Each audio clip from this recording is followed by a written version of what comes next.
any system where we will transmit our knowledge to the next generation. So as a result, many of our children are deprived of the richness and the grandeur and the glory of our Sanatana Dharma.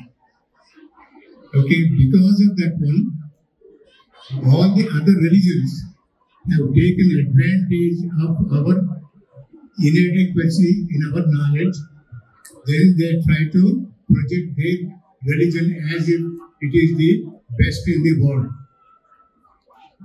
When we do not know, it is very easy to be exploited by other religions, and those religions will keep saying that you are doing this one, you are doing this one, you are doing Durga Puja and all the things. But keep in mind, our Sanatana Dharma is highly scientific, highly spiritual, highly philosophical, and highly scientific. Science, spiritual, philosophical, and religion.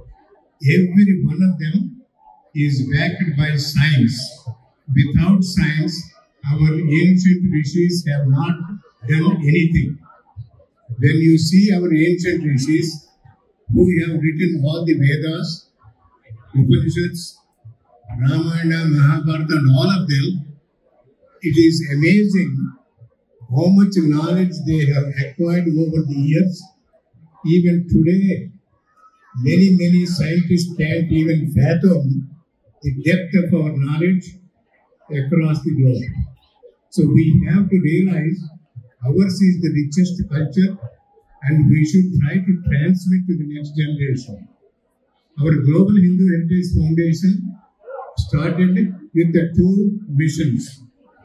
One, we want to make sure that all the temples are released from the government control, so that way only the devout bhaktas or devotees of Sanatana Dharma will be able to manage all our temples. So that way we can do all the pujas on a scientific basis, based on the Agama Shastras, based on the scriptures, rather than on an arbitrary way. Because everybody is thinking that they know more, but very few people know anything about Sanatana Dharma. The people who do not know anything are the ones who are managing all the temples. So if you look at Devi Puja right here, there is so much depth in it. Every part of the Devi. And also, ours is the only faith where we worship Devi, women goddesses. Women goddesses. No other culture, they don't even consider woman as equal to man. And in fact, our culture is the one that gives more importance, gives more credit to women than any other culture. So because if you look at Parvati, Lakshmi Devi, and then Saraswati Devi. So these 9 days are divided into 3 groups. First 3 days we worship Devi. Second 3 days we worship Mahalakshmi. And the third, last 3 days we worship Saraswati. So that means Tamas, Rajas, and Sattvic. These are the 3 gunas. When we start with the Tamas. Then we move on to the Rajas. Then to Sattva. That means these 3 days, last 3 days is part of the Saraswati. That means the intelligence, the wisdom, the learning, so on and so on. So that means our culture says we have to grow up from a particular level to the highest level. That is what our ancient rishis have done it. So it is through meditation they are able to achieve to the higher levels. Only at that level you will be able to see the whole cosmos.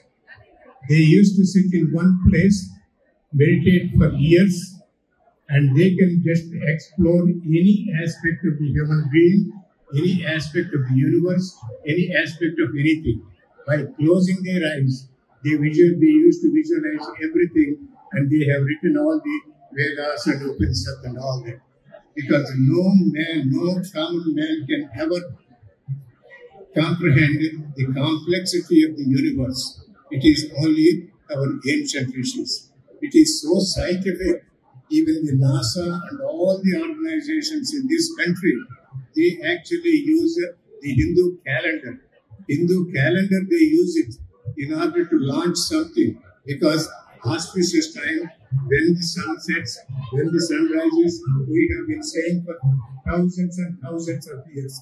Even any of these countries came into existence. So that is the kind of knowledge our ancient rishis have. And I want everybody to know also, the depth of knowledge that we have in Sanatana Dharma is incomparable. Anytime you think of any topic, so we have addressed that issue. And Mark Twain actually went to India. He spent about only 3 months. He has written about 400-page book. So very simple, 7-8 words. He described the entire Sanatana Dharma. He said, there is not a single thing under the sun. There is not a single thing under the sun our ancient rishis have not addressed. Everything is addressed. You name it, it is there. Unfortunately, in our culture, we did not have the transmission procedure. We never transmitted the knowledge to our children.